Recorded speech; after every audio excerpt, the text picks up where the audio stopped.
Saat membicarakan soal bom atom, kecil kemungkinan kita memikirkan Indonesia. Meskipun negara kita sebenarnya memiliki militer yang kuat, namun urusan bom atom sepertinya Indonesia masih belum sampai di tahap menciptakan senjata pemusnah massal tersebut.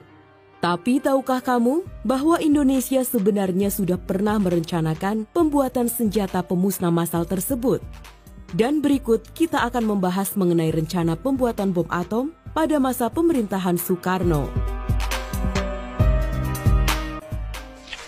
Bermula dari uji coba bom termonuklir Amerika di daerah Pasifik.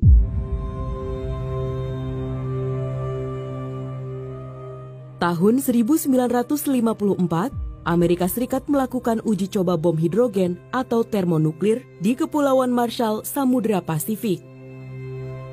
Uji coba ini jelas membuat Presiden Soekarno khawatir.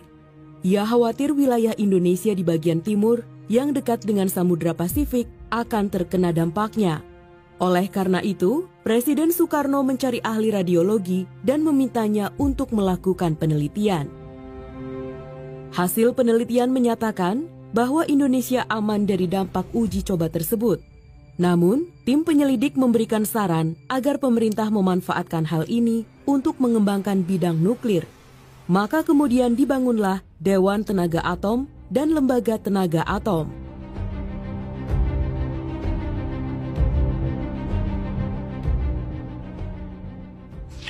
Melahirkan kerjasama dengan Amerika Serikat.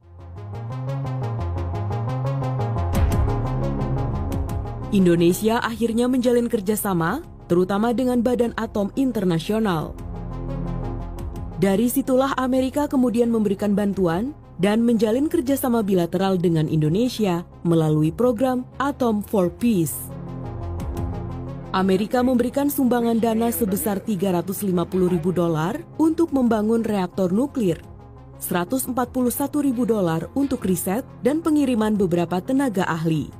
Kemudian pada April 1961, Amerika akhirnya memiliki reaktor nuklir pertamanya, yaitu Triga Mark II.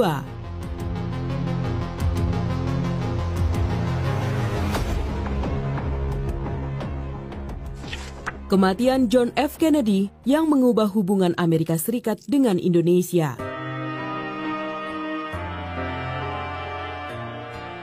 Kerjasama yang awalnya baik kemudian merenggang setelah Presiden John F. Kennedy wafat. Apalagi dengan usaha Soekarno yang terus menantang neokolonialisme dan imperialisme oleh negara barat. Kondisi semakin memburuk ketika Amerika kemudian berperang dengan Vietnam dan Inggris mendorong pembentukan Federasi Malaysia. Soekarno akhirnya harus memikirkan cara lain dalam pengembangan nuklir ini. Maka ia kemudian beralih ke Tiongkok yang berhasil melakukan uji coba bom atom pertamanya pada tanggal 16 Oktober tahun 1964. Diam-diam, Presiden mengirimkan ahli nuklir dan petinggi militer Indonesia ke Tiongkok dengan tujuan belajar untuk membuat bom atom.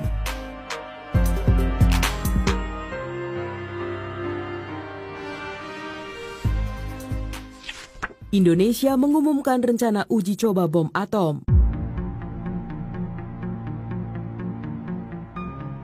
15 November tahun 1964, Indonesia mengumumkan akan melaksanakan uji coba bom atom pada tahun 1969. Sebanyak 200 ilmuwan sedang bekerja memproduksi senjata pemusnah massal tersebut. Presiden Soekarno turut mengungkapkan bahwa pembuatan bom tersebut adalah untuk menjaga kedaulatan dan menjaga tanah air. Pengumuman tersebut jelas membuat dunia menjadi kaget. Negara-negara barat segera melayangkan protes. Menteri Pertahanan Australia juga mengungkapkan kekhawatirannya. Bahkan, Perdana Menteri Malaysia juga merasa terancam dan meminta penyelidikan serius tentang niat Indonesia ini.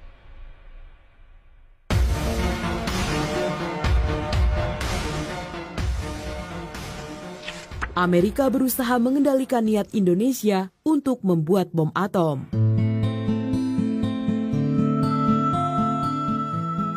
September 1965, Amerika dan Indonesia kembali membuat perjanjian kerjasama nuklir. Ada beberapa hal yang ditambahkan dalam perjanjian tersebut.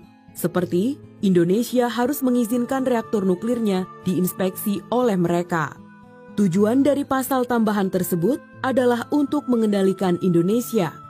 Meski begitu, Amerika masih belum bisa mengatasi keinginan ambisius Indonesia ini. Barulah ketika kepemimpinan Presiden Soekarno jatuh pada tahun 1965, rencana pembuatan bom atom ini benar-benar pupus dengan sendirinya. Ketika Soeharto berkuasa, pemerintah ternyata sudah tidak lagi punya keinginan untuk mengembangkan bom atom. Perjanjian nuklir yang ada dengan Amerika akhirnya hanya digunakan untuk tujuan ilmu pengetahuan, pertanian, dan juga perekonomian. Pada masa itu, Indonesia merupakan kekuatan yang ditakuti meski termasuk negara dengan usia yang masih muda. Karena itulah ketika Soekarno mengumumkan rencananya untuk membuat bom atom, negara-negara lain langsung kelabakan dan tidak tinggal diam.